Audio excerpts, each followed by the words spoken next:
Hey everyone, how are you? I hope you all are fine. So today we are going to discuss new chapter of BSc semester 6 organic chemistry. So the name of chapter is polymers. क्या चीज? Polymers. तो ये बड़ा ही important और easy chapter है. बस आप थोड़ा सा इसको ध्यान से क्या कीजिएगा, पढ़िएगा. इसमें आपको रिवीजन नहीं करना पड़ेगा, केवल आप एक बार देख लीजिएगा, मीन्स पढ़ लीजिएगा, सारा कॉन्सेप्ट वहीं पे आपका क्लियर हो जाएगा. तो ये इजी चैप्टर है. बस इसमें आपको थोड़ा सा जो रिएक्शंस वाला पार्ट है उसको अच्छे से देख लेना होगा. तो इसमें ज़्यादा कुछ समझने वाला है, इसमें बहुत आपको पढ़ना नहीं है अपने से. तो आप अगर क्लास में अच्छा से ध्यान दोगे और एक आध बार अपने से केवल देख लोगे उसको, तो सारा बातें क्लियर हो जाएगा. ये पूरा चैप्टर की बात कर रहे हैं हम, बस इस लेक्चर का बात नहीं कर रहे हैं. और चैप्टर के कंपेरेटिवली ये थोड़ा इजी है. तो चलिए हम लोग स्टार्ट करते हैं सबसे फर्स्ट लेक्चर पॉलीमर्स का. और इस लेक्चर में आपको मालूम होगा कि हम लोग क्या डिस्कस करेंगे, इंट्रोडक्शंस के बारे में डिस्कस करेंगे. उसके बाद फिर हम लोग देखेंगे इसका क्लासिफिकेशंस. ठीक है. तो सबसे फर्स्ट हम आपको बता दें पॉलीमर्स के बारे में. आप लोग बहुत अच्छे से पॉलीमर्स के बारे में जानते होंगे.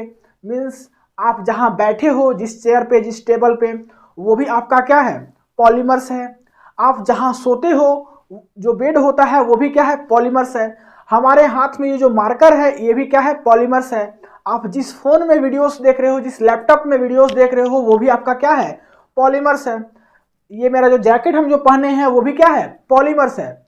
मीन्स जितना भी आपके अगल बगल चीज है सबका सब पॉलीमर्स है. ठीक है. ये बोर्ड भी क्या है, पॉलीमर्स है.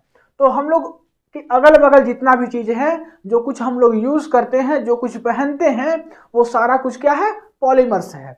ऐसे समझ लीजिए पॉलीमर्स के बारे में थोड़ा सा बेसिक बातें. अब हम लोग बात करते हैं इसका पॉलीमर्स वर्ड का क्या मतलब होता है. तो देखिए पॉलीमर्स जो है वो दो वर्ड से मिलके बना है. First one is poly and second one is मेरस.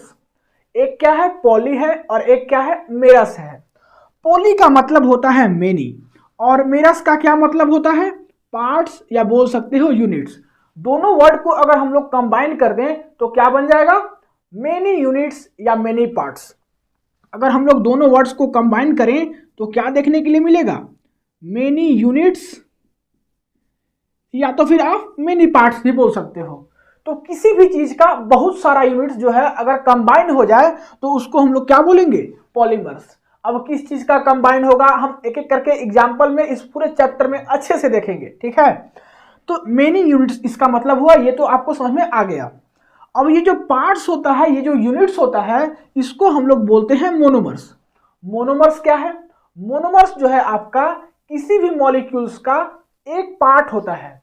Means एक छोटा सा पार्ट्स होता है किसी भी मॉलिक्यूल्स का, तो उसको क्या बोलते हैं, मोनोमर्स. तो सिंपली आप जानिए कि जो पार्ट्स होता है, जो यूनिट्स होता है, उसी को हम लोग क्या बोलते हैं, मोनोमर्स बोलते हैं. ठीक है. तो हम इसका डेफिनेशन खुद से कैसे क्या बना सकते हैं कि बहुत सारा मोनोमर्स मिलके एक जो मॉलिक्यूल्स बनाए, एक जो कंपाउंड्स बनाए, उसी को हम लोग क्या बोलेंगे, पॉलीमर्स. क्योंकि इसका क्या मतलब होता है, मेनी पार्ट्स, और पार्ट्स क्या है आपका, मोनोमर्स. तो बहुत सारा मोनोमर्स मिलके आपका क्या बना है, एक मॉलिक्यूल्स बनाए, उसको हम लोग क्या बोलेंगे, पॉलीमर्स बोलेंगे. इसका हम एक नॉर्मल आपको समझने के लिए एग्जांपल बता रहे हैं. इट इज सपोज कि आपके पास एक चेन है. क्या है, चेन है. और ये जो चेन है ये आपका n टाइम्स है. कितना है, n टाइम्स है, बहुत सारा है. तो इसमें जो एक यूनिट्स है इसी को हम लोग बोलते हैं क्या, मोनोमर्स. और ये जब सारा जब कंबाइन हो जाएगा तो इसको हम लोग क्या बोलेंगे, पॉलीमर्स. यहां पे हम n यूनिट्स का यूज कर रहे हैं. n जो है आपका कितना भी हो सकता है. तो ये बातें आपको समझ में आ गया होगा. अब ये समझ में आ गया होगा तो हम लोग इसका डेफिनेशंस देखते हैं जो लिखा हुआ है, आपको एग्जाम में कैसे लिखना है. Additions of smaller molecules to give weak molecules. ठीक है. विथ कॉम्प्लेक्स और giant structure is called polymerisations. इसको क्या बोलते हैं, पॉलीमराइजेशंस. एंड द प्रोडक्ट, जो हमको प्रोडक्ट मिलता है, आर कॉल्ड एज पॉलीमर्स. ठीक है. तो पॉलीमर्स का डेफिनेशंस आपको बस यही लिखना है. जब सारा बातें समझ में आ गया होगा तो ये इजी लगेगा. नेक्स्ट बात करते हैं हम लोग कि polymers are also called big molecules और मैक्रो मॉलिक्यूल्स. हम लोग पॉलीमर्स को अनदर नेम से भी जानते हैं. वो कौन सा नेम है, बिग मॉलिक्यूल्स भी बोल सकते हो, या तो फिर मैक्रोमोलिक्यूल्स भी बोल सकते हो। ऐसा क्यों? जैसे यहाँ पे देखिए, हम बताएं कि ये जो है बहुत सारा मोनोमर्स से मिलकर के आपका क्या बनाया, पॉलीमर्स बनाया। तो बहुत सारा मोनोमर्स से मिलकर एक आपका मॉलिक्यूल्स बनाया, तो उसको हम लोग बिग मॉलिक्यूल्स भी तो बोल सकते हैं, क्योंकि इसमें बहुत सारा मोनोमर्स मिला है। तो इसको इसी के चलते इसको हम लोग बोलते हैं बिग मॉलिक्यूल्स। या तो फिर जो बड़ा मॉलिक्यूल्स होता है उसी को हम लोग मैक्रो मॉलिक्यूल्स ही बोलते हैं। ठीक है, जैसे छोटा को माइक्रो बोलते हैं, वैसे बड़ा को क्या बोलते हैं, मैक्रो बोलते हैं। लेकिन यहाँ पे मैक्रो के केस में आपका एक्सेप्शन आ जाता है। क्या एक्सेप्शन आता है? देखिए, ऑल पॉलीमर्स आर मैक्रोमोलिक्यूल्स, जितना भी पॉलीमर्स होता है वो मैक्रोमोलिक्यूल्स होता है। But reverse is not always true, लेकिन रिवर्स जो है वो हमेशा सही नहीं होता है। मतलब कहने का मतलब क्या है कि जितना भी पॉलीमर्स है वो आपका मैक्रोमोलिक्यूल्स होगा, लेकिन हर एक मैक्रोमोलिक्यूल्स जो है वो पॉलीमर्स हो ऐसा जरूरी नहीं है। तो यहाँ पे एक एक्सेप्शन आता है। बिग मॉलिक्यूल्स कह देने से तो काम चल जाता है, चलो मानते हैं, उसमें कोई दिक्कत नहीं है। लेकिन जब आप मैक्रोमोलिक्यूल्स की बात करते हैं तो आपको एक कंडीशंस को फॉलो करना होगा कि हर मैक्रोमोलिक्यूल्स पॉलीमर्स नहीं हो सकता है, लेकिन हर पॉलीमर्स मैक्रोमोलिक्यूल्स हो सकता है। इसका एग्जाम्पल हम आपको दे दें, डायमंड का बात करें तो ये इसका बेहतर एग्जाम्पल है। ठीक है, डायमंड्स जो है आपका वो आपका क्या होता है, मैक्रोमोलिक्यूल्स होता है, और ये पॉलीमर्स नहीं होता है। तो वही तो बात बता रहे हैं कि हर एक आपका मैक्रोमोलिक्यूल्स पॉलीमर्स नहीं हो सकता है। उसका बेहतर एग्जाम्पल क्या है, डायमंड। और भी बहुत सारे एग्जाम्पल होता है। ठीक है, तो वो सब हम बातें अभी नहीं करेंगे, उतना ही बातें करेंगे जिससे कि हमारा कॉन्सेप्ट क्लियर हो जाए। अब जो है हम लोग एग्जाम्पल समझते हैं, जो कि आपके सिलेबस में बहुत अच्छे तरीके से इसको पढ़ना है। उसी एग्जाम्पल्स की हम लोग बात करते हैं। हम लोग यहाँ पे जितना भी बातें अभी डेफिनेशंस के फॉर्म में देखें, ये सब जितना भी बेसिक बातें देखें, हमारा सारा कुछ इस एग्जाम्पल से क्लियर हो जाएगा। हम यहाँ पे ले रहे हैं, आपके सामने दिख रहा होगा, इथीन। क्या ले रहे हैं, इथीन ले रहे हैं।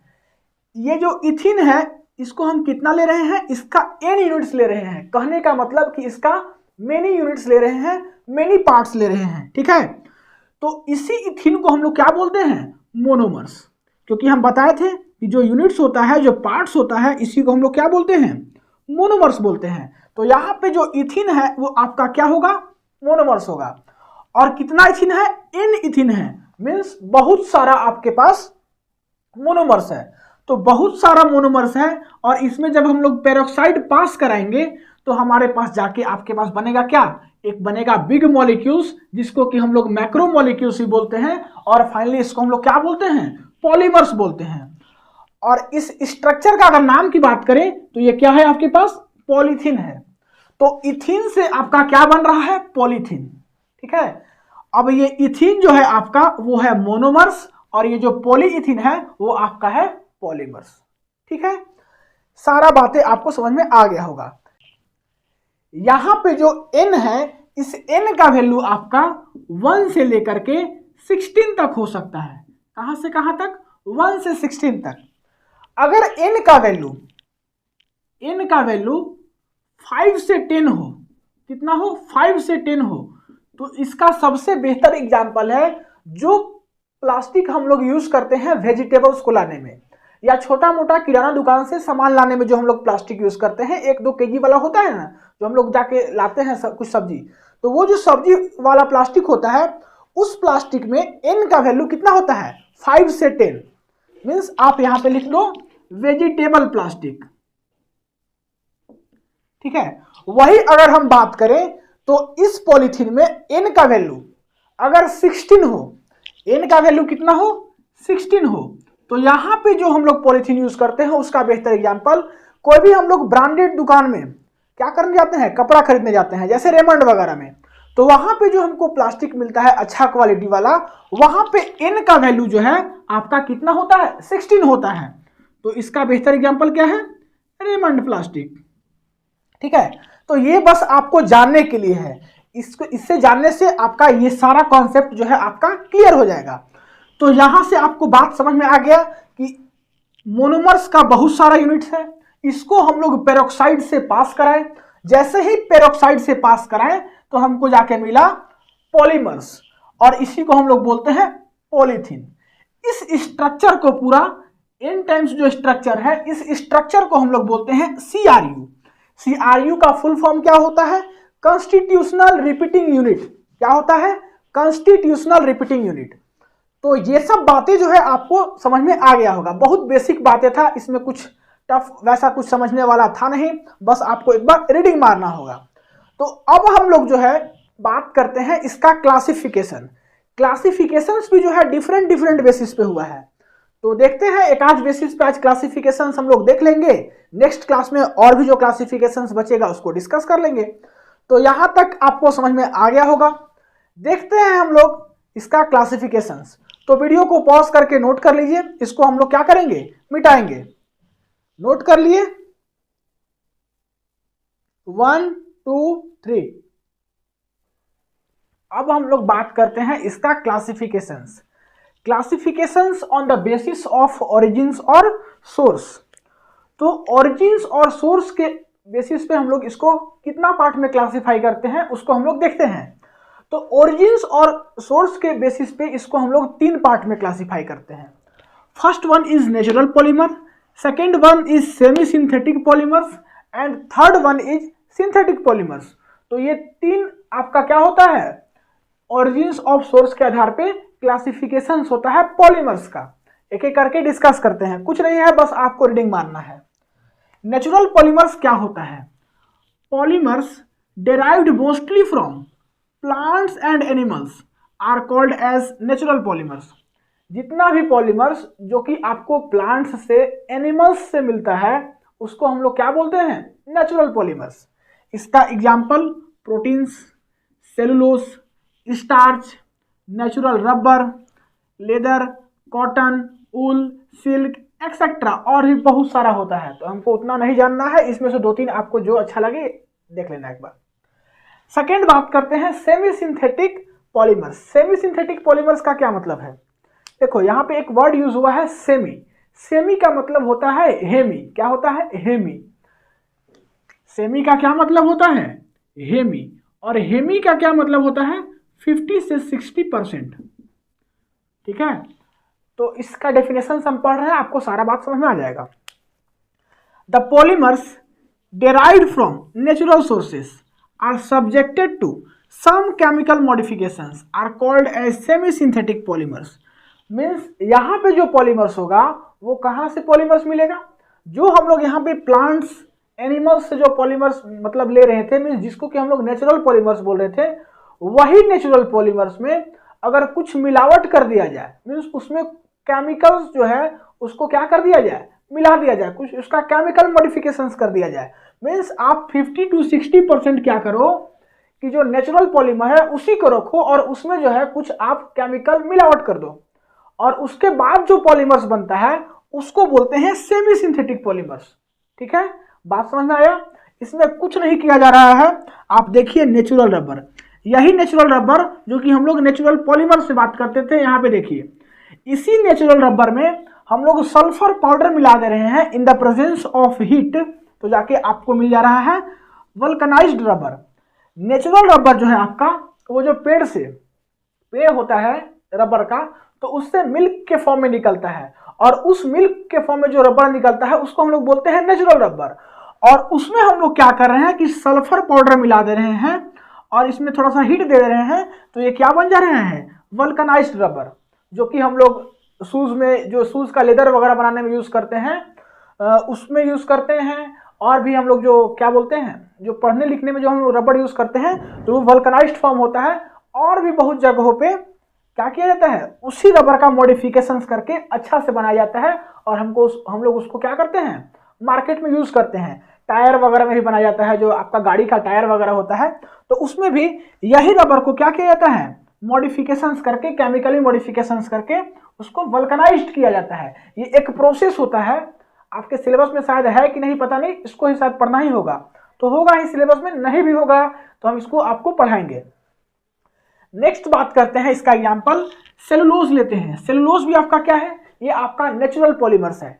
इसमें हम लोग Ac2O डालते हैं। क्या डालते हैं? Ac2O, दैट इज की एसिटिक एनहाइड्राइड।